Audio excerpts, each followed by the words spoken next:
মুমিন ব্যক্তি যারা হয় এদের অন্তরে কোরআনের মহব্বত পয়দা হয়। মুমিন যারা হয়, মুত্তাকি যারা হয়, এদের অন্তরে আল্লাহর ভয় জাগ্রত হয়। মুমিন যারা হয়, মুত্তাকি যারা হয়, এদের মরণের কথা বেশি বেশি স্মরণ হয়। এই জন্য কবি বলেছেন, স্মরণ কর মরণ বারে বার, ও মন গুনাহগার, পর দুরুদ নবী মুস্তাফার। স্মরণ কর মরণ বারে বার, ও মন গুনাহগার, পর দুরুদ নবী মুস্তাফার। ঠিক কিনা বলেন? এই দুনিয়াটা আমার আপনার জন্য চিরস্থায়ী নয়, কিন্তু অল্প দিনের জিন্দেগি পাইয়া আমরা অনেকেই মনে করি দুনিয়াটাই মনে আমার আপনার সব। কিন্তু বাবাজিরা রে, এ হালকাটার বাবাজিরা, খানপাড়ার বাবাজিরা, আমার আপনার যখন মৃত্যু হবে, মৃত্যুটা কোন পরিস্থিতিতে হবে, কিভাবে হবে, কোন সময় হবে, ওই জিনিসটা নিয়ে তো একটাবার গবেষণা করি না। যে আমাকে যে আল্লাহ পাঠাইলেন, মায়ের গর্ভে রাইখা তো আমাকে মেরে ফেলতে পারতেন। অনেক সময় দেখবেন মায়ের গর্ভ থেকেও মৃত সন্তান জন্ম হয় কিনা। আবার দেখবেন ভূমিষ্ঠ হওয়ার পরে অনেক সন্তানের মৃত্যু হয়ে যায়।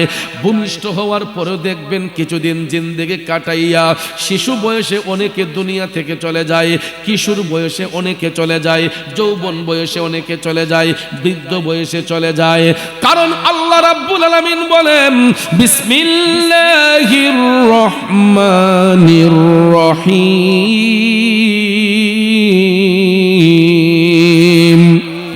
মিনহা খালাকনাকুম ওয়া ফিহা নুঈদুকুম ওয়া মিনহা নুখরিজুকুম তারাতান উখরা। জোরে বলুন ঘোষণাকার। আমার আল্লাহ কয়, বান্দারে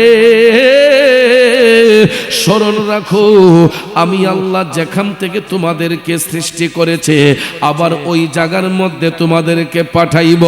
শেষ বিচারে আবার ওই জায়গা থেকেই তোমাদেরকে উত্তোলন করব। এ হালকাটার বাবাজিরা, এই হলো আয়াতে পাকের সরল তর্জমা। এই আয়াতে পাকের তাফসির করতে যাইয়া জগৎ বিখ্যাত তাফসির রুহুল বয়ান প্রমাণ করেছে, এই আয়াতে পাকের মাধ্যমে আমার আল্লাহ তিনটা জিনিসের প্রতি গুরুত্ব দিয়েছেন। একটা হলো দুনিয়াতে জন্মগ্রহণ করা, আরেকটা হলো দুনিয়া থেকে চলে যাওয়া, আরেকটা হলো আখিরাতের কথা। এখানে তিনটা স্টেপের আলোচনা আছে। দুনিয়ার জিন্দেগির কথা আছে, কবরের জিন্দেগির কথা আছে, আবার শেষ বিচারের কথা আছে। বন্ধুরা আমার, বাবাজিরা, তাফসিরে রুহুল বয়ান প্রমাণ করে, যারা দুনিয়ার মধ্যে জন্মগ্রহণ করে, আমার আল্লাহ রাব্বুল আলামিন এত মায়া করে তাদেরকে বানাইছে, কিন্তু বান্দারা যখন আল্লাহর নিয়ামতের শুকরিয়া আদায় করে না, আল্লাহ যে তারে এত সুন্দর কইরা বানাইছে, এই শুকরিয়া যখন আদায় করে না, তখন বান্দা আস্তে আস্তে আল্লাহ বিমুখ হয়ে যায়, সে আস্তে আস্তে দুনিয়ার প্রতি লোভী হয়ে যায়। কিন্তু যদি সত্যি আল্লাহরে ভয় করত, একবার সৃষ্টি তত্ত্ব নিয়ে গবেষণা করত যে আল্লাহ তাআলা কত সুন্দর কইরা আমার আপনারে বানাইছে, কথা কোন ঠিক কিনা। যদিও আল্লাহ বাবার মাধ্যমে মায়ের গর্ভ হতে আমাদেরকে ভূমিষ্ঠ করেছে, কিন্তু আমার আল্লাহ মানুষের প্রতি এত দয়াবান, এত ইহসান করেছেন, কারো চেহারার সাথে কারো চেহারার কোনো মিল রাখেন নাই।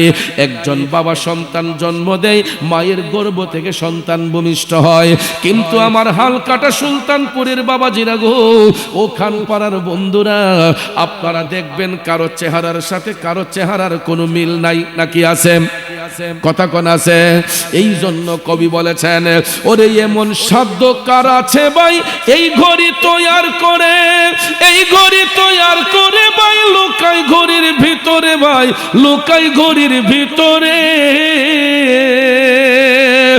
এ বন্ধু, এই ঘড়ি দ্বারা দেয়াল ঘড়ি বুঝবেন না, এই ঘড়ি দ্বারা হাতের ঘড়ি বুঝবেন না, এটা দেয়াল ঘড়ি না, হাতের ঘড়ি না। কবি এই ঘড়ি দ্বারা মানুষের দেহটারে বোঝাইছে। মা একটা ঘড়ি, এই দেহ নিয়ে মা চলতেছে। আমার আল্লাহ কেমন কারিগর, এই ঘড়ির ভিতরে আমার আল্লাহ আরেকটা ঘড়ি পয়দা করছে। ঠিক কিনা কন? কেমনে মায়ের গর্ভে আমার আল্লাহ সন্তান দান করছে। দেখেন, মার মুখের খাবার সন্তানের মুখের খাবার হয়, মার মুখের খাবার সন্তানের শরীরের পুষ্টি হয়। ওই মায়ের পেটে থাইকা সন্তানটা বড় হইল, 10 মাস 10 দিন থাইকা সন্তানের হাত হয়েছে, পাও হয়েছে, চোখ হয়েছে, নাক হয়েছে, মুখ হয়েছে, অল বডি কমপ্লিট হয়েছে। কিন্তু ভূমিষ্ঠ হওয়ার পরে দেখা যায় যদিও মায়ের নারের সাথে সন্তানের নারের সংযুক্ত ছিল, কিন্তু দুনিয়াতে আইসা নার থেকে যখন, নাভি থেকে যখন নারটা কাটা হয়ে গেছে, তখন দেখা যায় মায়ের চেহারার সাথে সন্তানের চেহারার কোনো মিল নাই, সন্তানের চেহারার সাথে মায়ের চেহারার কোনো মিল নাই।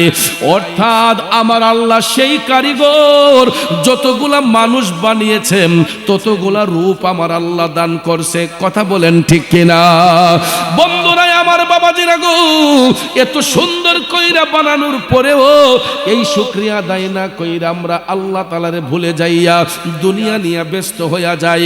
কে কত বড় হব, কার সম্পদ কিভাবে নষ্ট করব, কিভাবে অন্যের হক নষ্ট করব, কিভাবে আরেকজনের সম্পদ চুরি করে আনব, ছিনতাই করে আনব, ডাকাতি করে আনব, আমরা এই চিন্তা ভাবনায় মগ্ন হইয়া যাই। বন্ধুরে, চিটারি বাটপারি যারা করবে, যারা হারাম খাইবে, অন্যের হক নষ্ট করবে, এদের মৃত্যুর যন্ত্রণাটা ভয়াবহ হইবে। এরা দুনিয়ার জমিনে বেশি দিন থাকবে না রে বাজান। আর যদি এরা ক্ষমতার জোর দেখায়, যেই কোনো সময় তাদের কাছে মৃত্যুর ফেরেশতা চলে আসতে পারে। আমার মদিনার কামলিওয়ালা নবী, মায়ার নবী, দয়ার নবী বলেছেন, জাহান্নামী ব্যক্তি যারা হবে এদের মৃত্যুর যন্ত্রণাটা ভয়াবহ হয়ে যাবে। আর মুমিন ব্যক্তি যারা হবে এদের মৃত্যুর যন্ত্রণা এতটা হবে না। এই হালকাটা খান পাড়ার বাবাজিরা গো, ওই সমস্ত ব্যক্তিদের মৃত্যুর কথা বলতে যাইয়া আমার মদিনার কামলিওয়ালা নবী, মায়ার নবী, দয়ার নবী বলেছেন, প্রত্যেকটা মানুষের সাকারাত হবে, মৃত্যুর যন্ত্রণা হবে। ঠিক কিনা কোন? প্রত্যেকটা মানুষের মৃত্যুর যন্ত্রণা হবে, সাকারাত শুরু হবে। কিন্তু ব্যবধান আছে, মুমিনদের বেলায় এক ধরনের, জাহান্নামীদের বেলায় হবে এক ধরনের। আমার কামলিওয়ালা নবীজি, মায়ার নবী, দয়ার নবী বলেছেন, জাহান্নামী ব্যক্তিগুলার যখন সাকারাত শুরু হইয়া যাইব, ওই ব্যক্তিগুলা যখন মৃত্যুর বিছানায় শুয়ে যাইবে, মৃত্যুর ফেরেশতা মালাকুল মউত আজরাইল যখন আসবে তাদের প্রাণ কাড়ার জন্য, আমার দয়াল নবী বলেছেন, আজরাইল আলাইহিস সালামের পায়ের শব্দ শোনার সাথে সাথে ওই সমস্ত জাহান্নামী ব্যক্তিদের মধ্যে হাঁপানি রোগের মতো একটা রোগ শুরু হয়ে যাবে। এরা জোরে জোরে হাঁপাইতে থাকবে। আপনারা লক্ষ্য করে দেখবেন, মৃত্যু যখন ঘনিয়ে আসে, কিছু কিছু মৃত্যু পথের যাত্রীকে দেখলে দেখা যায় এদের একটা শ্বাসটানের মতো রোগ দেখা যায়। ঠিক কিনা কন? আমরা তখন দেখবেন, এটা গ্রামের ভাষায় অনেকে বলে যে টানাত ফিরে রইছে। কি বলেছে? টানাই পইরা রইছে। এটাকে সাকারাত বলা হয়। কি বলা হয়? সাকারাত বলা হয়। তার মৃত্যুর যন্ত্রণা হচ্ছে। ওই মুহূর্তে দেখবেন, ছেলে যদি ঢাকায় থাকে তাকে টেলিফোন দিয়ে বলা হয়, তাড়াতাড়ি বাড়িতে আস, তোর বাবার শরীর বেশি ভালো না। মেয়েটা যদি স্বামীর বাড়ি থাকে, টেলিফোন দিয়ে বলা হয়, তাড়াতাড়ি আস, তোর আব্বার শরীরটা ভালো না। ছোট ভাই যদি বাহিরে থাকে, টেলিফোন দেয়া কয়, তাড়াতাড়ি বাড়িতে আস, তোর বড় ভাইয়ের শরীর ভালো না।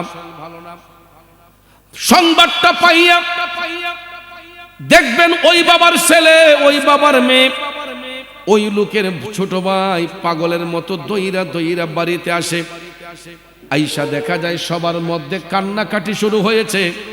তখন দেখবেন ওই মৃত্যু পথের যাত্রীকে, ওই রোগাক্রান্ত ব্যক্তিটারে সবাই ঘিরে দিয়ে বসে যায়, চতুর্দিকে ঘেরাও করে বইসা যায়।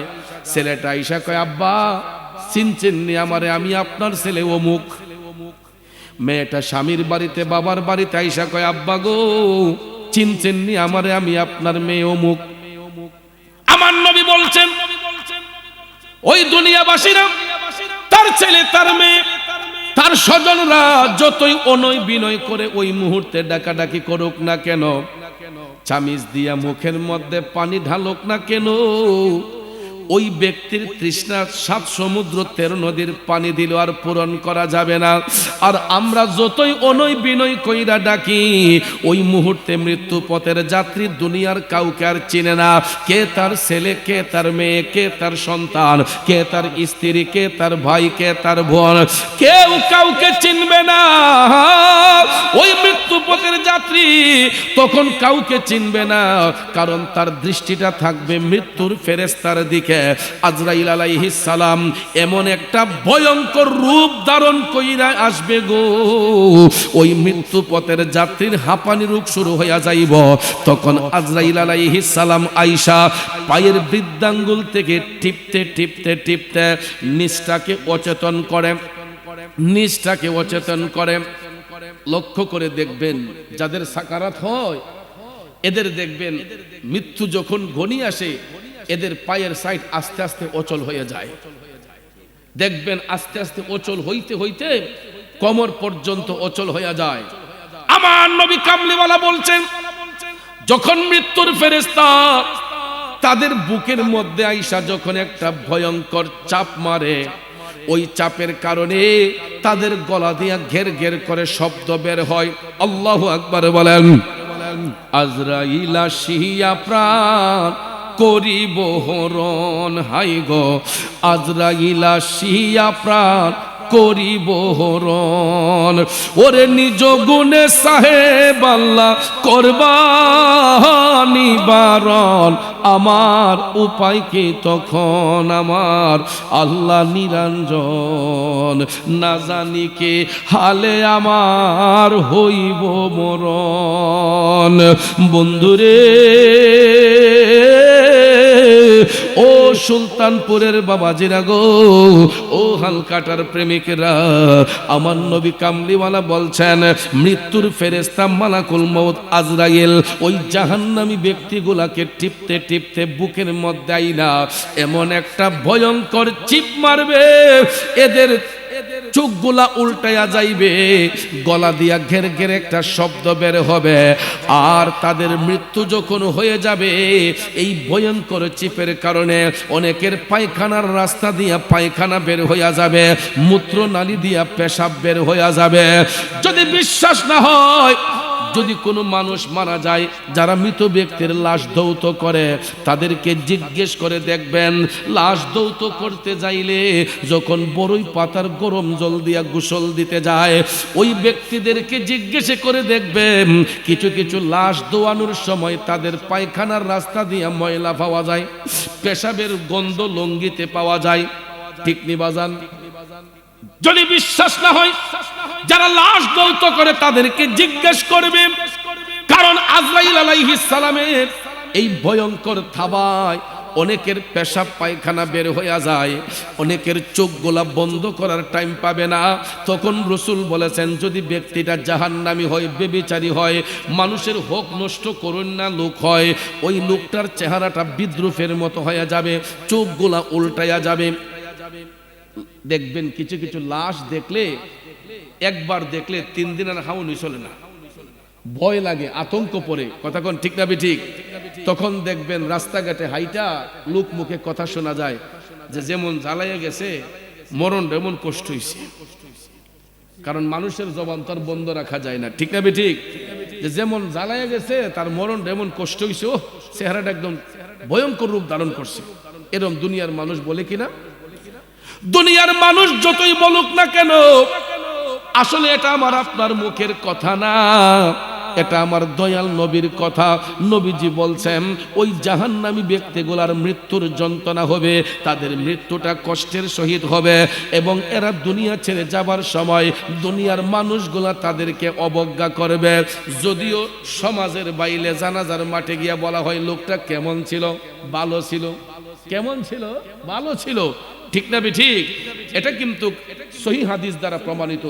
আল্লাহ রসুল বলছেন, যাকে দুনিয়ার মানুষগুলা ভালো বলে আল্লাহ তাআলা তাকে ভালো বলে গ্রহণ করে। সুবহানাল্লাহ কোন?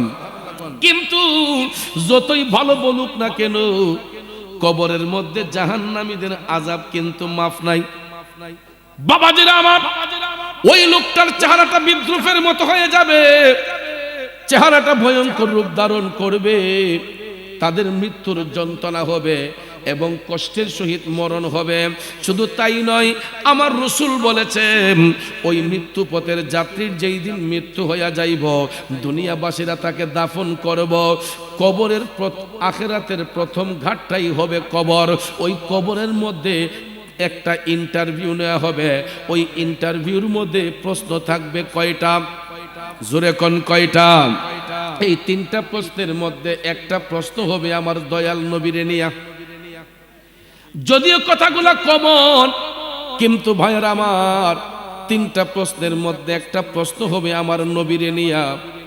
মুমিন ব্যক্তিরা দুনিয়াতে নবী নবী কইয়া কান্দে, এরা আখিরাতে গিয়া নবীর দর্শন পাইয়া হাসবে। আর জাহান্নামী ব্যভিচারী ব্যক্তিগুলা দুনিয়াতে যেমন নবীর জন্য আফসোস করে নাই, নবীর জন্য কান্না করে নাই, এরা কবরে যাইয়াও আমার নবী দেখা চিনবে না। যখন বলা হবে ওয়ামান হাজার রুজুল, নবীজির সশরীর মুবারকে দেখাইয়া আমার নবীর সশরীরে কবরে হাজির করাইয়া বলা হবে ওয়ামান হাজার রুজুল, বলো তোমার রসুলকে চিনতে পারো কি? তখন জাহান্নামীগুলা বলবে লা আদরি, আমরা চিনি না। নাউজুবিল্লাহ কইতেন না? কেমন কমবখ! আমার নবী দেখার জন্য কত দিন কাটায়, কত রাত কাটায়।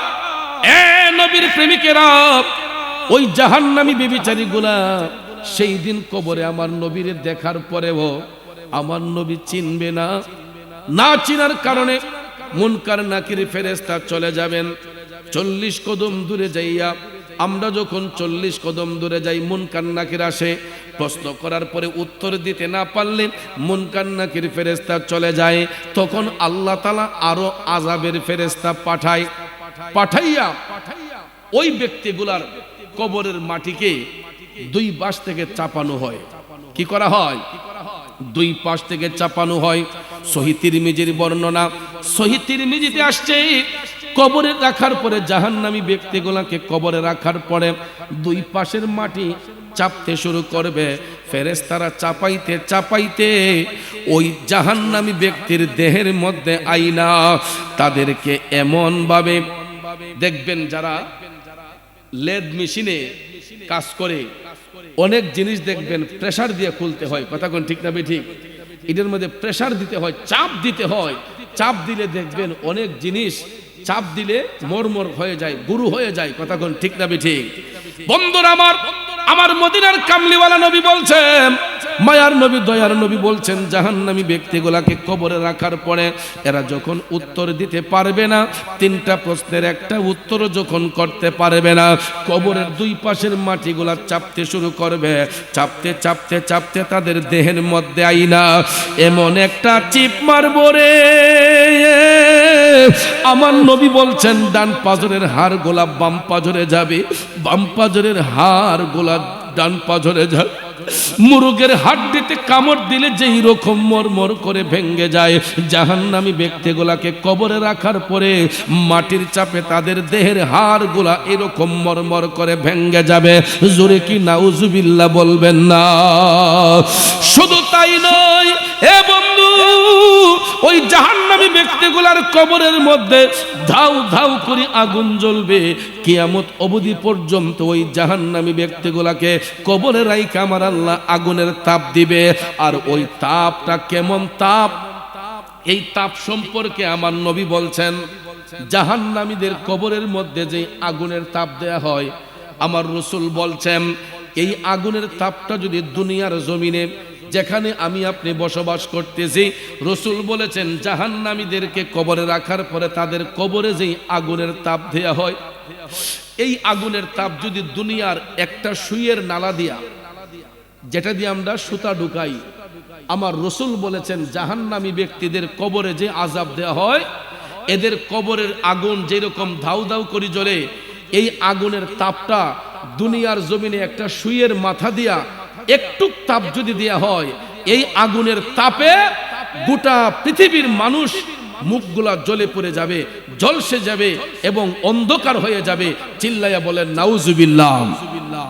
তাইলে চিন্তা করে দেখেন, জাহান্নামী ব্যক্তিগুলাকে কবরে রাখার পরে কেমন আযাব আমার আল্লাহ দিবে, আর ওই আযাব একদিন দুই দিন থাকবে না, কিয়ামত অবধি পর্যন্ত জাহান্নামী ব্যক্তিগুলাকে কবরের মধ্যে রাইখা আমার আল্লাহ আযাব দিবে।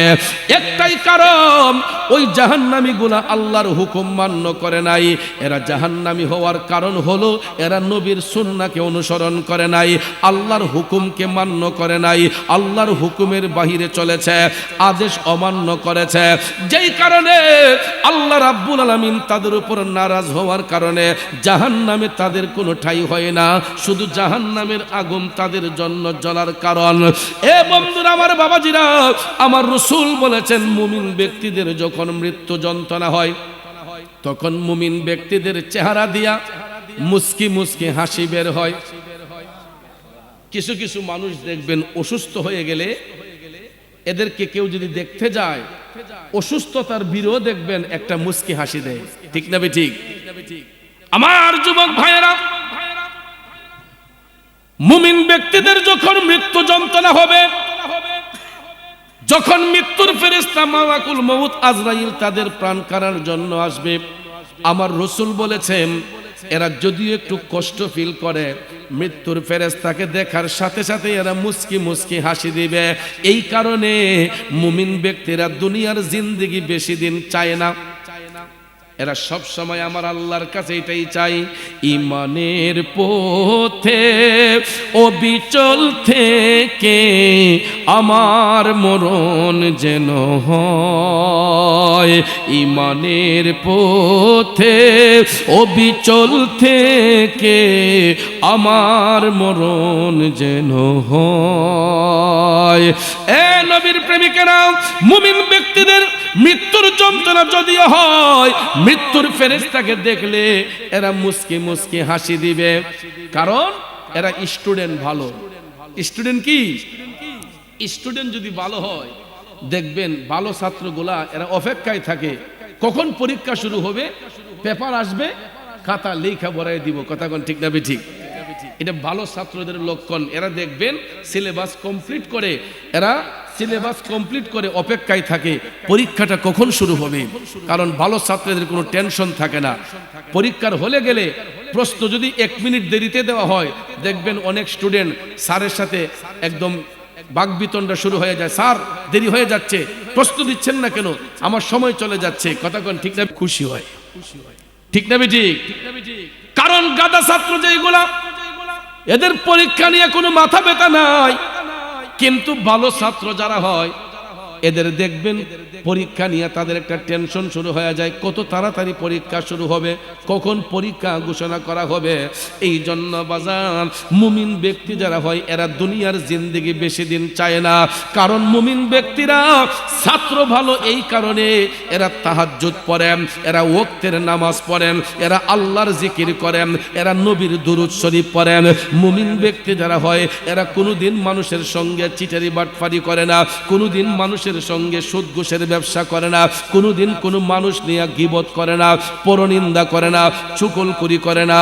এই জন্য মুমিন ব্যক্তিরা দুনিয়া ছেড়ে যাবার সময় এরা হাসি মুখে চলে যায়, কারণ আখিরাতের প্রথম ঘাট হলো কবর। কবরের ঘাট যেই ব্যক্তি পার হইয়া যাবে, ওই ব্যক্তির আর অন্য কোনো ঘাটে কষ্ট হবে না, আর কবরের ঘাটে যেই ব্যক্তি আটকা পড়ে যাবে, অন্য কোনো ঘাট পার হওয়া তার পক্ষে সম্ভব হবে না। এই জন্য বন্ধুরে, আপনারা দেখবেন কোন মুমিন ব্যক্তি যদি মারা যায়, এদের চেহারাটা নূরান্বিত হয়ে যায়। এটা আমার আপনার মুখের কথা নয়, আমার দয়াল নবী বলেছেন, মুমিন ব্যক্তিদেরকে মৃত্যুর ফেরেশতা যখন তাদের জানটা কবজ করবে, দেহের মধ্যে হাত স্পর্শ করবে আর চলে যাবে, তাদের কাছে মনে হবে যেন ছোট্ট একটা পিপিলিকা কামড় দিয়েছে। এইটুক ব্যথা হবে, এর চাইতে বেশি ব্যথা হবে না। যখন মুমিন ব্যক্তিদের মৃত্যু হয়, তখন তাদের জান যখন কবজ করা হয়, তাদের কাছে মনে হবে যেন ছোট্ট একটা পিপিলিকা কামড় দিয়েছে। এর চাইতে বেশি কষ্ট মুমিনদের হবে না। আমার রাসূল বলেন, ওই মুমিন ব্যক্তিরা ইন্তেকালের পরে তাদের চেহারাটা নূরান্বিত হয়ে যাবে। এবং তাদের চেহারার মধ্যে মুস্কি মুস্কি হাসি থাকবে। আপনারা দেখবেন লক্ষ্য করে, কোনো মুমিন ব্যক্তি, ভালো মানুষ, সমাজে যারা ভালো কাজ করেছে, ওই ব্যক্তিগুলো যখন মারা যায় তাদের চেহারাটা দেখবেন ইন্তেকালের পরে কালো হইলেও নূরান্বিত হয়ে যায়, একটু উজ্জ্বল ভাব হয়ে যায়। আমরা দেখবেন রাস্তাঘাটে বৈশা, দোকানপাটে বৈশা অনেক সময় বলি, আহ লোকটা যেমন ভালো আছিল মরণটা এমন সুন্দর হইছে, বলি কি বলি না? যে ময়রাও যেমন হাস্যা রইছে, কথা কোন এরকম বলি না? এটা আমার আপনার মুখের কথা নয়, আমার দয়াল নবী বলছেন মুমিন ব্যক্তিরা মারা যাবার পরে তাদের চেহারাটা নূরান্বিত হয়ে যাবে, এদের চেহারার মধ্যে মুস্কি মুস্কি হাসি থাকবে, কারণ এদের তো কোনো টেনশন নাই, এদের কোনো খৌফ নাই। কারণ দুনিয়া ছেড়ে তারা যখন আপন দেশে যাইব, এরা যখন কবরের দেশে যাইব, সেখানে যাইয়া সবাই যখন দাফন কইরা 40 কদম দূরে চলে আসবে, মুনকার নাকির ফেরেশতা কবরের মধ্যে হাজির হইয়া প্রশ্ন যখন করে তারা ঠাস ঠাস করে উত্তর দিবে। পরিশেষে যখন বলা হবে ওয়ামান হাজার রুজুল, বলো তো উনাকে চিনতে পারো কিনা? মুমিন ব্যক্তিরা আমার নবীরে দেখা এরা হাসি মুখে বইলা দিবে, হাজা মুহাম্মদুর রাসূলুল্লাহ সাল্লাল্লাহু আলাইহি ওয়াসাল্লাম। আওয়াজ করে বলুন সুবহানাল্লাহ।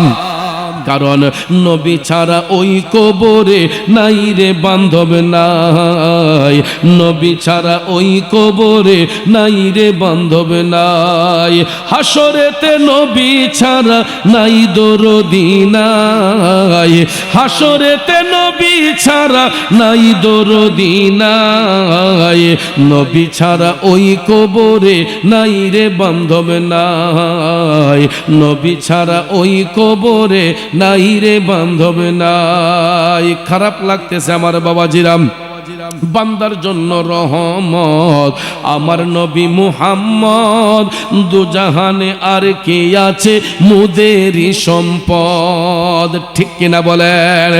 এ সুন্নিরা এই জন্য নবী নবী কইয়া কান্দে, আমাদের সম্পদ হলো দয়াল নবীজি, ঠিক না বেঠে? কারণ দুনিয়াতে যেমন নবীর প্রয়োজন, কবরে নবীর প্রয়োজন, হাসরে নবীর প্রয়োজন, মিজানে নবীর প্রয়োজন, ফুলসিরাতে নবীর প্রয়োজন, সর্বমহলে সর্ব জায়গায় ইমানদারের কাছে দয়াল নবীর প্রয়োজন, ঠিক কিনা কোন? এই জন্য আসে কয় নবী নবী কইরাই আমার মরণ যেন হয় গো, নবী নবী কইরাই আমার মরণ যেন হয়, বাইরে ওই মরণে পাইব শান্তি, ওই মরণে পাইব শান্তি, থাকবে না রে ভয়, নবী নবী কইরাই আমার মরণ যেন হয় গো, নবী নবী কইরাই আমার মরণ যেন হয়। বন্ধুরে আমার নবীর জন্য কামতে কামতে ইসলামের সুশীতল ছায়ায় প্রবেশ কইরা নবীজির প্রিয় সাহাবী হযরতে আবু বকর সিদ্দিক, হযরতে ওমর রাদিয়াল্লাহু তাআলা আনহু, তারা দুইজন এখনো আমার নবীর পাশে শুয়ে শুয়ে আরাম করতেছেন, ঠিক কিনা কোন? যারা নবীর প্রেমে ফিদা, যারা নবীর গোলামিতে মাশগুল, এদের দুনিয়া তো চিন্তা নাই, আখিরাত তো চিন্তা নাই। ইসলামের প্রথম যুগে ইসলামের সুশীতল ছায়ায় প্রবেশ করিয়া আবু বকর সিদ্দিক, হযরত ওমর, তারা আমার নবীর হুকুমের বাহিরে একটা কদম চলতেন না। সব সময় তারা আল্লাহকে ভয় করতেন, নবীর গোলামি করতেন। কারণ তারা দুইজন ইসলাম গ্রহণ করার আগে তারা মক্কা শরীফের অনেক বড় পাওয়ারফুল ব্যক্তি ছিলেন, ঠিক কিনা কোন? আবু বকর অনেক বড় ব্যবসায়ী ছিলেন, হযরত ওমর রাদিয়াল্লাহু তাআলা আনহু অনেক দাপটশীল ব্যক্তি ছিলেন। কিন্তু তারা যখন আমার নবীর কদমে সুপর্দ হয়ে গেলেন, নবীর কদম মুবারকে যখন কোরবান হয়ে গেলেন, তাদের অর্জিত ধন সম্পদ যা কিছু ছিল সব কিছু আমার নবীর প্রেমে কোরবান করে দিয়েছে। আরো আস্তে কোন সুবহানাল্লাহ। ওরে যাহার দনে হইলাম ধনী, যাহার মানে হইলাম মানি, যাহার গুণে হইলাম গুণী, প্রাণে বিশ্বাস রয়া আমার, মুর্শিদ আমার রংমহলে আগ দুয়ারে পারাদার, তাই তো আমি শুইয়া থাকি সংবাদ লই না দুনিয়ার। আমার বাবাজিরা, বন্ধুরা, এত টাকা থাকার পরে, এত সম্পদ থাকার পরেও যেই দিন নবীর উপর ঈমান এনেছেন আবু বকর, হযরত ওমর, সেই দিন থেকে তাদের জান মাল, অর্থ সম্পদ, ব্যবসা বাণিজ্য যা কিছু ছিল সব কিছু নবীর কদমে কোরবান করে দিয়েছেন। আবু বকর সিদ্দিক এত বড় ব্যবসায়ী মানুষ, কিন্তু নবীর কদমে কোরবান হইয়া সব কিছু বাইতুল মালে নিয়ে জমা করে দিলেন। নবী গো, আমার বলতে আমার আর কিছু নাই, আমার বলতে আমার আর কিছু নাই, আমার যা কিছু ছিল সব কিছু আপনার কদমে সুপর্দ করে দিলাম। সুবহানাল্লাহ কোন, আরো জোরে কন্যা সুবহানাল্লাহ। মুর্শিদ আছে বাকি দেব বাকি নাই, আমার বলতে আমার আমি, আমার ছবি তুমি বুইঝা লইও ও দয়ালো, নিদান কালে পার করিও তুমি মুর্শিদ আমার হইও গো, আরে হাসি মুখে আমায় কুলে লইও ও প্রাণের মুর্শিদ গো, আমি মরলে তুমি দেখা যায়। বন্ধুরে, সাহাবায়ে কেরামের মুর্শিদ ছিলেন রাহমাতাল লিল আলামিন। তারা সব কিছু নবীর কদমে কোরবান করে দিয়া কয়, ইয়া রাসূলুল্লাহ, আমার বলতে আমার আর কিছু নাই, আমার যা কিছু ছিল নবী গো সব কিছু আপনার কদমে কোরবান করে দিয়েছে। আপনারা বলেন তো, রিজিকের মালিক কে? ইজ্জতের মালিক কে? সম্মানের মালিক কে? কিন্তু ওই আল্লাহরে যারা রাজি খুশি করে, তাদের রিজিকের কোনো অভাব হয় না, তাদের ইজ্জতের কোনো অভাব হয় না। বাবাজিরা আমার, আবু বকর সিদ্দিক, হযরত ওমর রাদিয়াল্লাহু তাআলা আনহু এত ধনাঢ্য থাকার পরেও, এত টাকা পয়সা থাকার পরেও সব কিছু যখন নবীর কদমে কোরবান করে দিয়েছেন, তারা কোনো সময় খাবারের তৃষ্ণায়ও কাতর হয়েছেন। খাবারের জন্য একদিন দুই দিন তারা উপবাস থাকতেন। আল্লাহু আকবার কোন। আমরা সকালবেলা খাইলে, দুপুরবেলা না খাইলে মেজাজ গরম হয়ে যায়, কথা কোন ঠিক কিনা? কিন্তু আমার নবীর প্রেমে কোরবান হয়ে যাওয়ার কারণে আবু বকর সিদ্দিক, হযরত ওমর, দুইজনের ঘরের মধ্যে খাবার নাই। এখন খাবারের জন্য তারা কি চুরি করতে পারবেন, ডাকাতি করতে পারবেন, অন্যের হক নষ্ট করতে পারবেন? বন্ধু, কথাগুলা বুঝার চেষ্টা করবেন। হযরতে আবু বকর সিদ্দিক এত বড় ব্যবসায়ী হওয়ার পরেও সব কিছু নবীর কদমে, অর্থাৎ জনগণের সেবায় নিয়োজিত কইরা বাইতুল মালে নিয়ে জমা করছেন। এমন সময় দেখা গেছে আবু বকর সিদ্দিকের ঘরের মধ্যে খাবার নাই।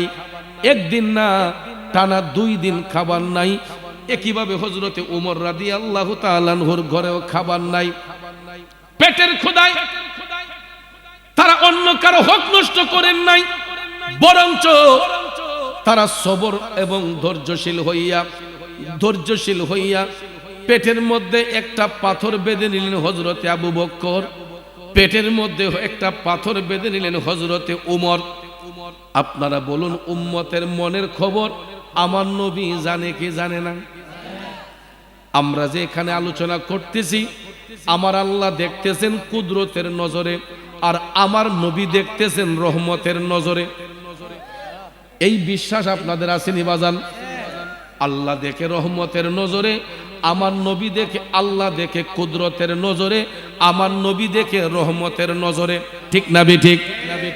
অর্থাৎ শুধু আজকের এই হালকাটা খানপাড়া নয়, পৃথিবীর পূর্ব থেকে পশ্চিম, দক্ষিণ থেকে উত্তর, আরশ থেকে কুরসি, লৌহ কলম, পাতালের শেষ সীমা তাহাতা সারা, অর্থাৎ আল্লাহর গোটা সৃষ্টি জগতে যত গোপন তত্ত্ব রয়েছে, আমার আল্লাহ তাআলা দেখে কুদরতের নজরে, আমার নবী দেখেন রহমতের নজরে।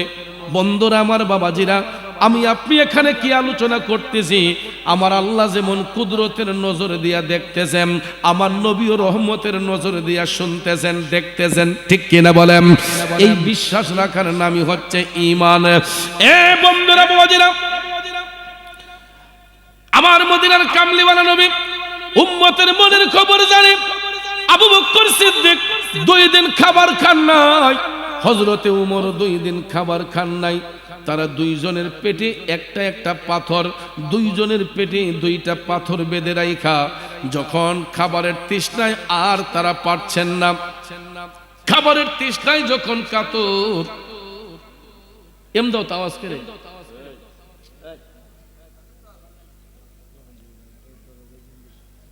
মনোযোগ, আমার রাসূল উম্মতের মনের খবর জানে। ওইদিকে আবু বকর সিদ্দিকের ঘরে খাবার নাই, উমরের ঘরে খাবার নাই, পেটের ক্ষুধায় 2 জনে পেটে 2টা পাথর বেঁধে রাখলেন। 3 দিনের বেলায় যখন আর সহ্য করা যাচ্ছে না, খাবার অন্বেষণে, খাবারের জন্য সাহাবী 2 জন মিলিয়া হযরতে আবু বকর সিদ্দিক রাদিয়াল্লাহু তাআলা আনহু, হযরতে উমর রাদিয়াল্লাহু তাআলা আনহু 2 জনে মিলিয়া তারা চইলা গেলেন আমার দয়াল নবীর দরবারে। দয়াল নবী, আপনার দরবারে আমরা গোলাম হাজির হইয়াছি। মায়ার নবী, আপনার দরবারে আমরা গোলাম হাজির হইয়া। এ নবীর প্রেমিকেরা, হযরতে উমর, হযরতে আবু বকর সিদ্দিক রাদিয়াল্লাহু তাআলা আনহুমা 2 জনে মিলিয়া দয়াল নবীর কদম মোবারকে গিয়া হাজির। সালাম দেওয়ার পরে আমার রাসূল সালামের জবাব দেয়া দেখা যায় তারা বলার আগেই আমার নবীর চোখের পানি মুবারক টপ টপ করে পড়তেছে। এমন সময় হযরতে আবু বকর সিদ্দিক রাদিয়াল্লাহু তাআলা আনহু কান্দে, নবী গো, ইয়া রাসূলুল্লাহ, আপনার চোখের পানি মুবারক পড়তেছে কেন নবী গো? হযরতে উমরে কিভাবে বলে ফেললেন, ইয়া রাসূলুল্লাহ, আপনি কাঁদেন কেন, কি হয়েছে নবী গো? দয়াল নবী ডাক দিয়া কই, আবু বকর রে, উমর, তোমরা কয়দিন ধরে খাও না, কয়ক তো খাও না, আমি রাসূল জানি। উমর পাথরটা খুলো, আবু বকর পাথরটা খুলো। এই কথা বলতে তো তারা অবাক হয়ে গেলেন, কারণ কাপড়ের নিচে পাথরটা তো পেটে যে বেঁধে রাখছেন, উপরে তো শরীয়তের ঢাকনা আছে। কথা কোন ঠিক না ঠিক? আমার রাসূল তো তখন তাদের বাড়িতে ছিলেন না, কিন্তু 2 দিন উম্মত খায় নাই। আমার রাসূলের কাছে খবর আছে না নাই? আমাদের ঘরে কখন কি করতেছি না করতেছি আল্লাহ যেমন কুদরতের নজর দিয়ে দেখেন, আমার নবী রহমতের নজরে খবর রাখে কি রাখে না? আমরা কয়বার রাখছি? আমরা নবীর কথা কয়বার স্মরণ রাখছি? এ নবীর প্রেমিকেরা, ইত্তাকুল্লাহ, এখনো সময় আছে, আল্লাহরে ভয় করো। হুব্বে মুস্তাফার প্রেম, নবীর মহব্বত অন্তরে পয়দা করো। আমার কথাগুলো অনেক শুনতে হয়তো তিতো লাগবে, কিন্তু মনে রাখবেন তিতা জিনিসের মূল্য বেশি। আমি চ্যালেঞ্জ করে বলতে পারবো, আজকে এখানে যারা বসছেন, এখানে অর্ধেকেরও বেশি মানুষ এশার নামাজ পড়েন নাই, মাগরিবের নামাজ পড়েন নাই, আসরের নামাজ পড়েন নাই, জোহরের নামাজ পড়েন নাই, ফজরের নামাজ পড়েন নাই। শুধু আজকা না, দিনের পর দিন, রাতের পর রাত, মাসের পর মাস পার হয়ে গেছে, মুসল্লি একটাবার আমার আল্লাহকে মসজিদে গিয়ে নিজ গৃহে বসে একটাবার আল্লাহকে সেজদা করে নেয়। কথা বলেন, খালি আল্লাহ দেয় না, আল্লাহ বলে। আসলে তো আমরা ডাকার সিস্টেমই জানি না। সিস্টেম না জানি না ডাকলে হইব? সিস্টেম মোতাবেক ডাকলে আমার আল্লাহ অবশ্যই দেয়। আল্লাহ তো দেওয়ার জন্য প্রস্তুত, আমরা নেওয়ার সিস্টেম জানি না। কথা কোন ঠিক না ঠিক? বন্ধুরা আমার, বাবাজিরা, নেওয়ার সিস্টেম বুঝতে হবে, নেওয়ার সিস্টেম জানতে হবে। না যাই না শুধু ডাকলেই হবে না রে বাজান, কারণ বর্তমান সময়ের মধ্যে অনেক ঘরে দেখা যায় বাঁশের চাইতে জিংলা মোটা। এটার দ্বারা কি বুঝাইছি বুঝছেন? আমাদের পরিবারে আমাদের মা বাবা যারা ছিলেন এরা দেখা যায় তাসাউফপন্থী, তারা আল্লাহ পাওয়ার জন্য বেলায়েতের মুর্শিদের কাছে গেছেন, আর এখন ওই বাবার ঘরে জন্ম নিয়া সুন্দর করে কয় পীর মুর্শিদ বন্ড। নাউজুবিল্লাহ কইতেন না? পিসাবকে রাইতো আমার বাড়ি, বাপ রে বকা দেয়, মা রে বকা দেয়, কথা কোন আছে না নাই? পীরের মতো পীর যদি হয়, হক্কানি পীর যদি হয় বন্ধুরে, হক্কানি ওলি আল্লাহগণ কোন এলাকার রাস্তা দিয়ে হাঁটলে ওই পুরাটা এলাকা আল্লাহর ওলির কাছে কুরুক হইয়া যায়, জিম্মি হইয়া যায়। তুমি অবজ্ঞা করছো, আল্লাহর বন্ধুগণ কোন এলাকার মধ্যে গিয়ে কদম রাখলে পুরাটা এলাকা তাদের কাছে জিম্মি হয়ে যায়, কুরুক হয়ে যায়। যতক্ষণ ওই এলাকার মানুষ তাকে হাসি মুখে বিদায় না দিবে ততক্ষণ পর্যন্ত এলাকাটা দায় মুক্ত হবে না। আর এটা মনে করেন না যে পীর মাশায়েখরা কোন ভক্তের বাড়িতে খালি লাউ আর কদু খাইবার লেগে যায়, দেশি মুরগা খাইবার লেগে যায়, গরুর গোশত খাওয়ার জন্য যায়, খাঁটির মাছটি খাওয়ার জন্য যায়, এটা মনে করেন না। কারণ হক্কানি পীর মাশায়েখ এরা খানার চিন্তা করে না, তাদের পিছনে খাওন ঘুরে। আল্লাহর ওলিগণ অন্ধ পথের যাত্রীদেরকে আলোর পথ দেখায়, আল্লাহর ওলিগণ অন্ধ পথের যাত্রীদেরকে সঠিক পথের দিশা দেয়। এই জন্য বাজার মুরব্বীরা ওলি আল্লাহর সোহবতে যাইতেন, ওলি আল্লাহর কাছে থাকতেন, আল্লাহর ওলিদের কাছ থেকে শিক্ষা গ্রহণ কইরা ইমান আকীদারে মজবুত করতেন। আর এখন আমাগো পোলাপানগুলা ইউটিউব ফেসবুক দেখতে দেখতে এরা নিজেরাই বাংলা মুফতি হয়ে গেছে। আই আব্বারে শিখায়, মারে শিখায়, মারে বাপরে শিখায়, কয় না এটা পারে না, বন্ড, পীর মুর্শিদ বন্ড। এই সমস্ত কাজকর্ম করে করে তার ইমান আমল বরবাদ হয়ে যাচ্ছে। সমাজের মধ্যে ফিতনা ছড়ানোর কারণে মানুষ আস্তে আস্তে আল্লাহর ভয় অন্তর থেকে সরিয়ে নিচ্ছে। কথা কোন ঠিক না ঠিক? আমার বাবাজিরা, বন্ধুরা,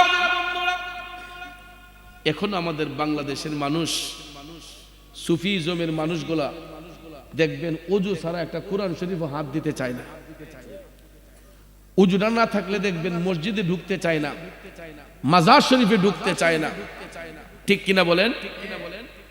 এখনো আমাদের মধ্যে এই ভয়টা আছে।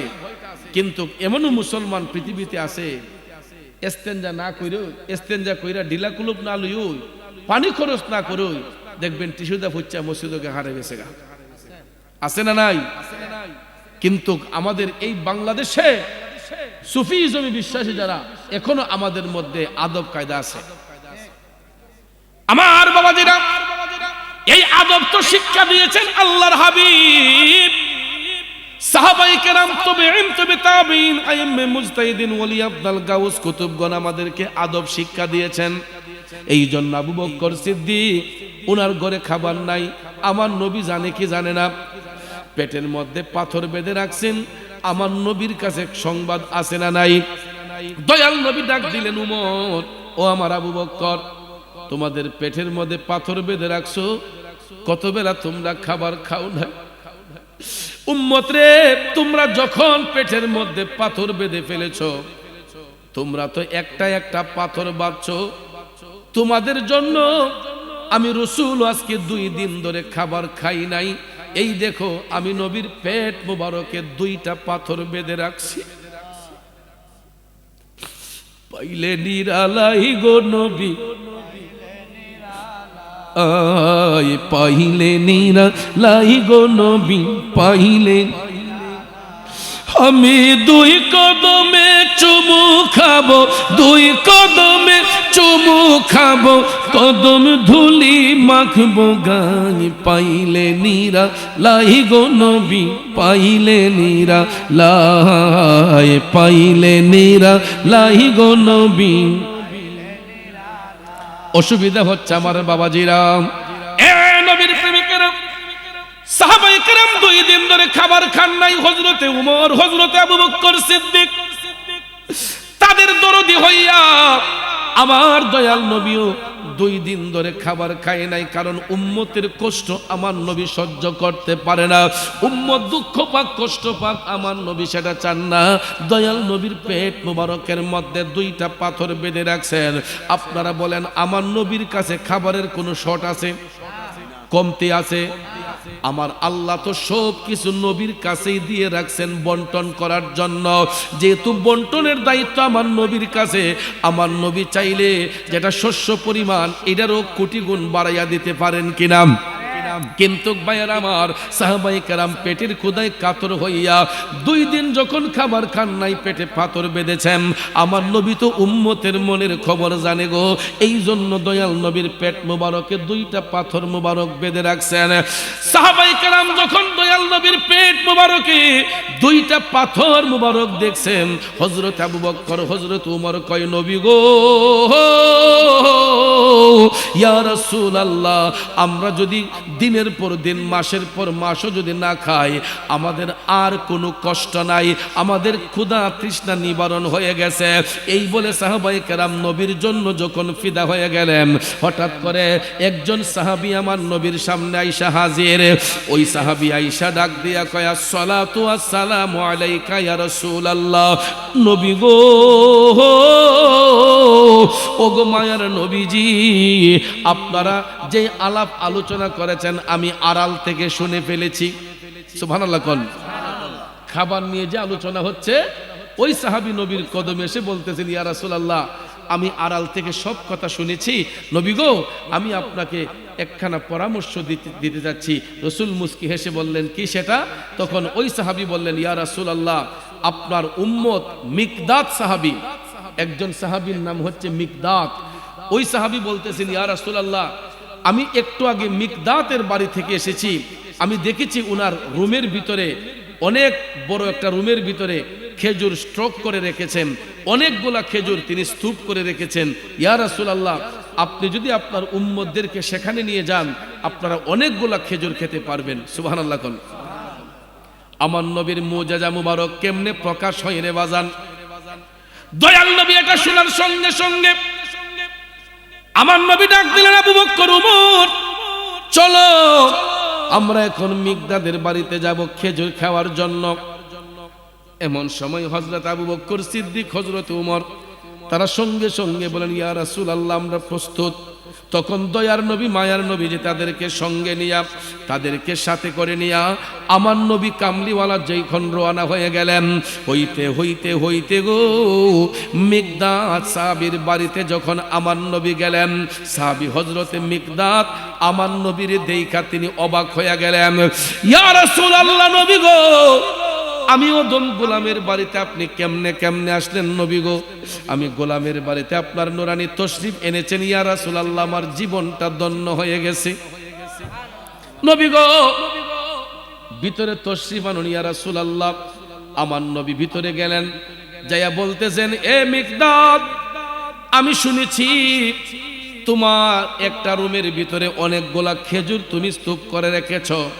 আমার আবু বকর, আমার উমর আজকে 2 দিন ধরে কিছু খাই নাই, আমি রাসূলও 2 দিন ধরে কিছু খাই নাই। তোমার ঘরের মধ্যে যে খেজুর তুমি স্টক করে রেখেছো, এখান থেকে কিছু খেজুর আমাদেরকে খেতে দাও, এখান থেকে কিছু খেজুর আমাদেরকে খেতে দাও। এই কথা শুনা সাহাবী মিকদাদ তিনি লজ্জায় পড়ে গেছেন। তিনি মাথাটা নিচু করে জিহ্বায় কামড় দিয়ে তিনি লজ্জায় পড়ে গেছেন। আয় হায় রে, গোটা সৃষ্টি জগতের মধ্যে বন্টন করে, আর ওই রাসূল আমার কাছে এই মুহূর্তে খেজুর খাওয়ার আবদার করেছেন। সাহাবায়ে কেরাম তো পারলে জীবনটা, কলিজাটা বের করে নবীর জন্য দিতে প্রস্তুত, ঠিক কিনা কন? কিন্তু এই মুহূর্তে সাহাবী লজ্জায় পড়ে গেলেন, ডাক দিয়া বললেন, নবী গো, ইয়া রাসূলুল্লাহ, একটু আগেও আমার রুমের ভিতরে খেজুরের স্তূপগুলা ছিল, কিন্তু নবী গো, আমি একটু আগে আমার ঘরে যত খেজুর ছিল সব খেজুরগুলা এই এলাকার গরিব মিসকিনের কাছে আমি বন্টন করে দিয়ে দিছি। নবী গো, এই মুহূর্তে আমার ঘরের মধ্যে তো কোনো খেজুর নাই। ইয়া রাসূলুল্লাহ, যেই খেজুরটা ছিল আমি এলাকার গরিব মিসকিনের মধ্যে সবগুলা বন্টন করে দিয়েছি। আমার নবী ডাক দিয়া কয় লা তাহজান, চিন্তার কোনো কারণ নাই, তুমি টেনশন করো না মিকদাদ। আচ্ছা বলো তো তোমার বাড়িতে কোনো খেজুরের গাছ আসেনি? সাহাবী বলতেছেন ইয়া রাসূলুল্লাহ, আমার এই সীমানার ভিতরে কোনো তাজা গাছ নাই, একটা গাছ খেজুরের যাওয়া আছে, এটা মরা গাছ। এই গাছে নবী গো কোনোদিন ফল আসে না। কি আসে না? ইয়া রাসূলুল্লাহ, আমার বাড়ির সামনে খেজুরের কোনো বাগান নাই, কিন্তু নবী গো একটা মরা খেজুর গাছ আছে, কোনোদিন ওই খেজুর গাছ থেকে ফল আশা করতে পারি নাই। আমার নবীর শরীর মুবারকের মধ্যে একটা চাদর মুবারক ছিল। দয়াল নবী ওই চাদর মুবারকটা খুলিয়া সাহাবী মিকদাদকে ডাইকা আনলেন, আইনা বললেন, মিকদাদ নেও, এই চাদরটা তোমার হাতে নেও, এই চাদরটা তোমার হাতে লইয়া খেজুরের গাছের নিচে যাইয়া চাদরটা বিছাইয়া তুমি খেজুর গাছটারে ডাক দিয়া বলবা, আল্লাহর হাবিব তোমার কাছে খাবার চেয়েছে। সাহাবী তো অবাক, মরা গাছে কেমনে খেজুর আসবো? ওই গাছে তো কোনোদিন ফল আশা করা যায় না, ওই গাছের মধ্য থেকে তো কোনোদিন ফল আসেও না। কিন্তু দয়াল নবী বলছেন, তুমি চাদরটা গাছের নিচে বিছাইয়া খেজুর গাছের দিকে তাকাইয়া বলবা, আল্লাহর হাবিব তোমার কাছ থেকে কিছু খাবারের আবদার করেছে। নবীর কথা সত্য না মিথ্যা? বললো, কে জীবন দিয়ে দেব যদি নবী তুমি চাও, কলিজা টুকরা করে দেব যদি নবী তুমি চাও। ও গোয়ারি জি জানাই এই অধমে একবার দেখা দাও, হাবিবি ইয়া রাসূলুল্লাহ, হাবিবি ইয়া হাবিবাল্লাহ, হাবিবি ইয়া রাসূল হাবিবি ইয়া হাবিবাল্লাহ। একটা জবানও বন্ধ রাখবেন না, চিৎকার মেরে বলুন আল্লাহু আকবার। এ বন্ধুরা আমার, বাবাজিরা রে, আমরা কেমন নবীর উম্মত, ওই নবীর আল্লাহ কেমন মুজিজা মুবারক দান করছে দেখুন। আল্লাহর হাবিব চাদরটা দিয়ে বললেন, মিকদাদ ওই চাদরটা তুমি খেজুর গাছের নিচে বিছাইয়া গাছটারে শুধু ডেকে বলবা, আল্লাহর হাবিব তোমার কাছে খাবারের আবদার করেছে। মিকদাদ সাহাবী তো ভাবলেন, মরা গাছতে কোনোদিন ফুল ফুটে না, নবীজি আদেশ করছেন, আদেশ তো পালন করতে হয়। তখন নবীজির কথা মোতাবেক তিনি ওই চাদরটা নিয়ে খেজুরের গাছের নিচে বিছাইলেন, যেই গাছে কোনোদিন ফল আশা করা যায় না।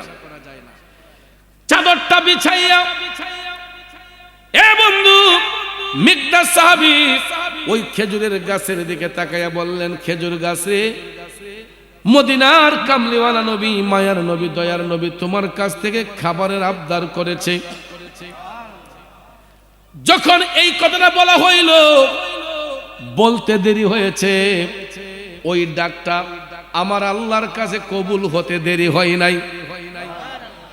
বলতে দেরি হয়েছে, আল্লাহর কাছে নবীর এই ডাকটা কবুল হতে দেরি হয় নাই।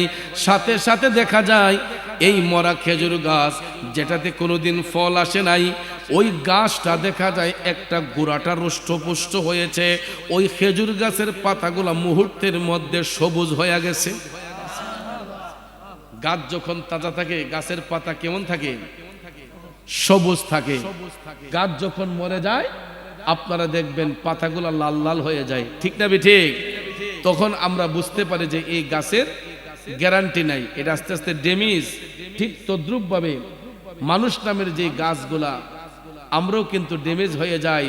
যখন চুল দাড়িগুলো আস্তে আস্তে পাকা শুরু হয়, তখন ভাইয়ের আমার আমরাও বুঝি যে মরণের ঘন্টা ফুরিয়ে আসছে, দিনগুলা শেষের দিকে চলে যাচ্ছে। কথা কোন ঠিক কিনা? যেই কারণে কবি বলছেন, দিন গেলে আর দিন পাবে না, দিন গেলে আর দিন পাবে না, ভাটায় যদি লই যৌবন, থাকতে ক্ষুধা প্রেম সুদা পান করো রে পাগল মন, থাকতে ক্ষুধা প্রেম সুদা পান করো রে পাগল মন। এ নবীর প্রেমিকেরা, আমার নবী বললেন, মিকদাদ চাদরটা গাছের নিচে বিছাইয়া তুমি শুধু গাছটাকে ডেকে বলবা, আল্লাহর হাবিব তোমার কাছে খাবার চেয়েছে। বলতে দেরি হয়েছে, চাদরটা বিছাইয়া বলতে দেরি হয়েছে, দেখা যায় ওই খেজুর গাছের মরা পাতাগুলো আস্তে আস্তে সবুজ হয়ে গেছে, গাছের গোড়াটা রুষ্টপুষ্ট হয়েছে। হওয়ার পরে দেখা যায় তাৎক্ষণিকভাবে ওই গাছের মধ্য থেকে খেজুর চলে আসছে, মুহূর্তের মধ্যে আবার খেজুরগুলা পাইকাও গেছে। পাকা খেজুরগুলা টপ টপ টপ টপ করে চাদরের মধ্যে পড়তেছে। মিকদাদ সাহাবী তো অবাক হয়ে গেলেন, কি ব্যাপার, এত বছর আমি এই গাছের পরিচর্যা করলাম কিন্তু কোনোদিন ফল আসলো না, হঠাৎ করে আজকে দেখা যায় কিছুক্ষণের মধ্যেই, মুহূর্তের মধ্যে গাছ জিতা হইয়া এটা রুষ্টপুষ্ট হয়ে এটার মাঝে ফল ধরে আবার পড়াও শুরু হয়েছে। পড়তে পড়তে পড়তে পুরা চাদর খেজুরে ভরপুর হয়ে গেছে, পুরাটা চাদর খেজুরে ভরপুর হয়ে গেছে। এমন সময় সাহাবী মিকদাদ যখন দেখলেন চাদরটা একদম ভরপুর হয়ে গেছে, তিনি দুই পাশে থেকে আস্তে আস্তে চাপাইতে শুরু করলেন। চাদরের মাথায় ধরে চার কোণার মধ্যে ধইরা তিনি জমাইয়া, এখন ইডা কান্দলিয়া হাইটটা আসতে পারতেছে না, অনেক কষ্ট হইতেছে। তিনি কান্দে কইরা এই খেজুরগুলা নিয়ে আমার নবীজির কদম মোবারকে আসলেন। এ নবীর প্রেমিকেরা, নবীজির কদম মোবারকে আইসা মিকদাদ সাহাবী বললেন, নবী গো, আপনার শান ও মান কত ঊর্ধ্বে মহান মালিকের দরবারে। নবী গো, ইয়া রাসূলুল্লাহ, আমরা আপনার কথা মোতাবেক চাদরটা যখন গাছের নিচে বিছাইলাম, নবী গো, আমরা দেখতে পাইলাম মুহূর্তের মধ্যেই ওই গাছটা তাজা হইয়া গেছে, ওই গাছের পাতাগুলা সবুজ হইয়া গেছে, ওই গাছ থেকে আস্তে আস্তে ফল আসা শুরু হয়েছে। নবী গো, আমি দেখলাম চাদরটা যখন ভরপুর হইয়া গেছে খেজুরে, আস্তে আস্তে জমাইয়া ফেলি। ইয়া রাসূলুল্লাহ, জমা করার পরেও ওই খেজুর আমার কাঁধে নিয়ে হাইটা আসতে কষ্ট হয়েছে, কিন্তু নবী গো, আমি যদি চাদরটা খুলে রাখতাম আরো মনে হয় কিছু খেজুর পাইতাম। আমার নবী বললেন, শুধু কিছু খেজুর না, তুমি যদি চাদরের চার মাথা যদি না জমাইতা, চার কোণা যদি না জমাইতা, কিয়ামত অবধি পর্যন্ত ওই গাছের খেজুর টপ টপ করে পড়তে থাকতো। গোটা পৃথিবীর মানুষগুলা এই গাছের খেজুর খেয়ে তৃপ্তি মেটাতে পারত। আমার নবীর কথা সত্য না মিথ্যা? রাসূল বললেন যে যদি চাদরের মাথা যদি না জমাইতা, কিয়ামতের আগ পর্যন্ত এই গাছ থেকে খেজুর পড়তো, গোটা দুনিয়ার মানুষ খাইয়াও কমাইতে পারতো না।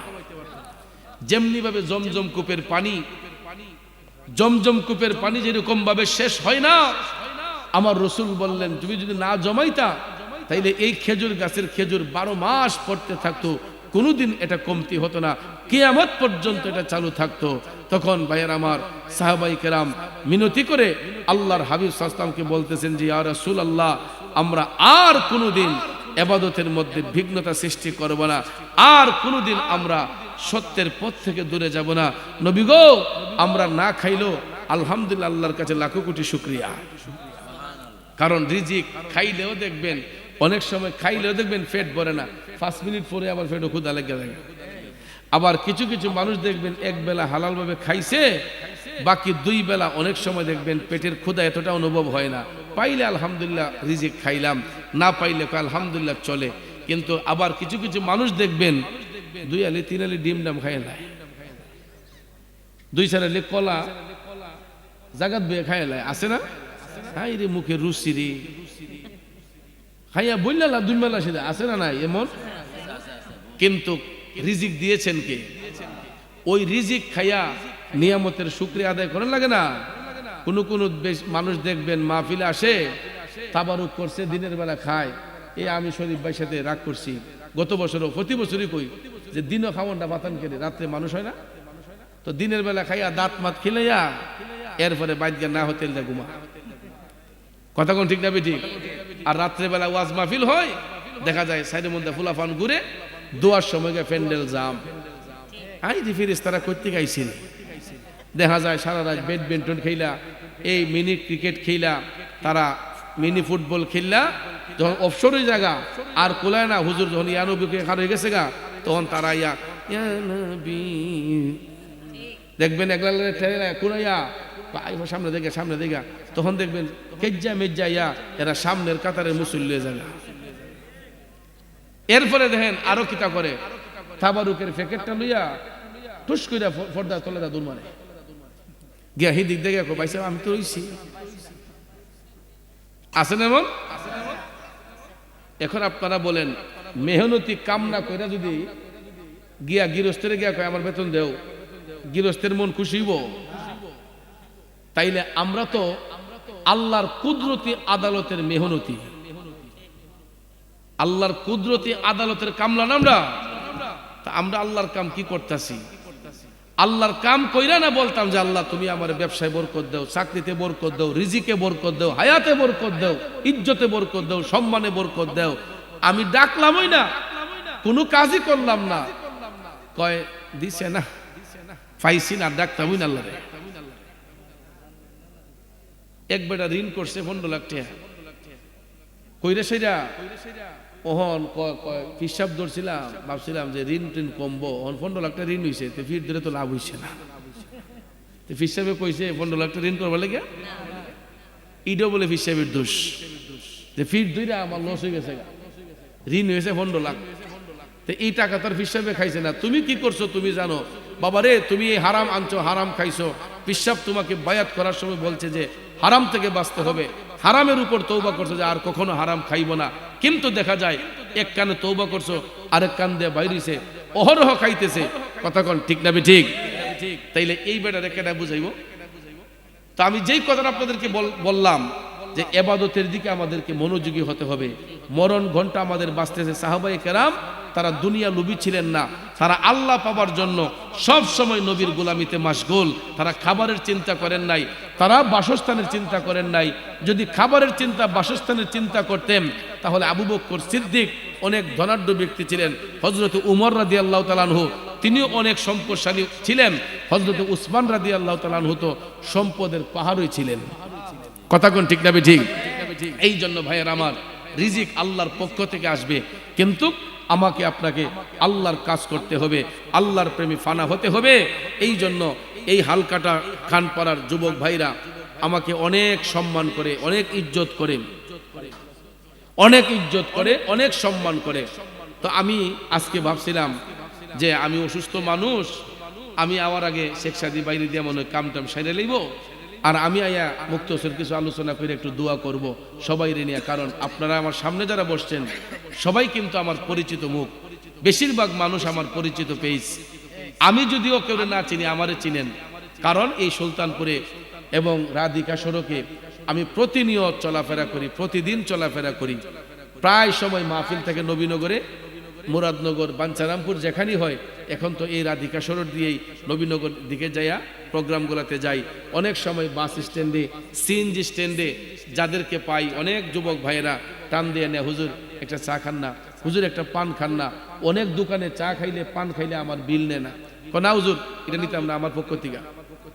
তো এই যে একটা মহব্বত, এই মহব্বত কিন্তু টাকা পয়সার মহব্বত না, এটা মনের মহব্বত। ঠিক কিনা বলেন? এটা টাকার মহব্বত না, এটা মনের মহব্বত। তো যেরকম আপনারা মন দিয়ে আমাকে মহব্বত করেন, আমিও মন ভরে আপনাদের জন্য দোয়া করি। আপনাদের আমলে, এলিমে, রিজিকে আল্লাহ যেন অফুরন্ত বরকত দান করে, সব সময় মালিকের দরবারে এই দোয়া করি। আর বিশেষ করে সুলতানপুর আমার শরীফ ভাইয়ের দোকানে যখন বসি, আব্দুল জব্বার স্টোরের মধ্যে যখন বসি, তখন ভাইয়েরা আমার অনেক ভাইদের সাথে দেখা হয়, বিরামপুরের, হালকাটা, এরপরে খানপাড়ার, শাহপুরের অনেক ভাইদের সাথে সাক্ষাৎ হয়, কথাবার্তা হয়।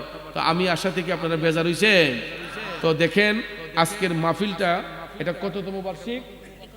31তম বার্ষিক। গত 30তম বার্ষিক মাহফিলে অনেকেই ছিলেন, আজকে নাই।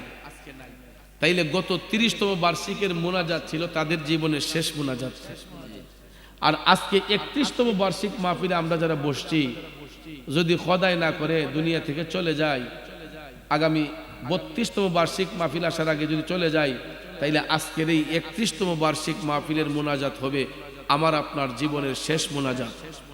এই জন্য মোনাজাতের মধ্যে আমরা চোখের পানি ছাড়ার চেষ্টা করব। আল্লাহর কাছে বিনয়ী হইবেন। আল্লাহর কাছে বিনয়ী হইলে আল্লাহ বান্দারে ফিরাইয়া দেয় না। আপনারা দেখেন ফকিরে ভিক্ষা করতে যখন যায়, দেখবেন গিয়া সার দেন না, সার দেন না। আমরা অনেক সময় এই যাও বলি না, ফকির যখন বারবার গিয়া ভিক্ষা করে, স্যার দেন না স্যার, দেন না স্যার, গাড়ির গ্লাসে গিয়া স্যার দেন না, দেন না, এই যাও, অনেক সময় মাথা ফাঁক দিত নাকি, আবার কয় স্যার দেন না স্যার, দেন না। 3-4 বার ধমক দেওয়ার পরে যখন যায় না, তখন দেখবেন ব্যাগের থেকে একটা নোট টান দিয়াও ওইল ফকিরে বিদায় করি। কথা ঠিক না ঠিক? যার এইটা যাইতো না, শেষর বান্দা না দেওয়া পর্যন্ত যাইতো না, তখন দেখবেন বারবার বিরক্ত করার পরেও আমরা দেখবেন না পাই রইল, তখন কটা টেহা দিয়া কই যা, এরপরে বিদায় হয়। ঠিক তদ্রুপ ভাবে বারবার বারবার আল্লাহর কাছে চোখের পানি ছেড়ে কানবেন, আল্লাহ দেন আমাকে, আল্লাহ তুমি আমার গুনাহ মাফ করো, আল্লাহ তুমি আমার জীবনের গুনাহ মাফ করো।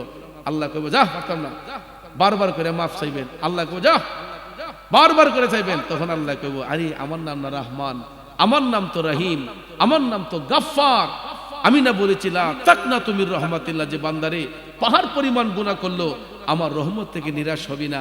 তখন বারবার কইরা শেষর বান্দার মতো আল্লাহর কাছে গিয়া যখন বিনয়ী হইমু যে আল্লাহ তুমি আমারে মাফ করো, আল্লাহ তুমি আমারে ক্ষমা করো, বারবার করে যখন বলবেন, একবার আল্লাহ রহমতের নজরে চাইয়া আমাকে আপনাকে মাফ করে দিবে। তাইলে বাজান সব সময় দোয়ার সময় হাসি ঠাট্টা করেন না। আমি প্রায় মাহফিলে দেখি অনেক পোলাপানে তাবারুক লিয়া দৌড়াদৌড়ি করে, পারাপারি করে, আর দোয়ার সময় হাসি ঠাট্টা কইরা মাহফিলটাকে বরকত নষ্ট করে ফেলে। আর দোয়াও মুখুল ইবাদত, দোয়া হইছে ইবাদতের মগজ। এই জন্য দোয়ার মধ্যে কখনো হাসবেন না, চোখের পানি ছাড়বেন, বিনয়ী হইবেন, কারণ মাহফিল হওয়াতে হলে আমরাই খুশি না। এলাকার কবরবাসী রুহুগুলো আজকে চাইয়া রইছে, কখন তাদের সন্তানগুলা ওয়াকুর রাব্বির হামহুমা কামা রব্বায়ানি সগীরা এই শব্দটা কখন বলবে, কবরবাসী রুহ অপেক্ষা করতেছে।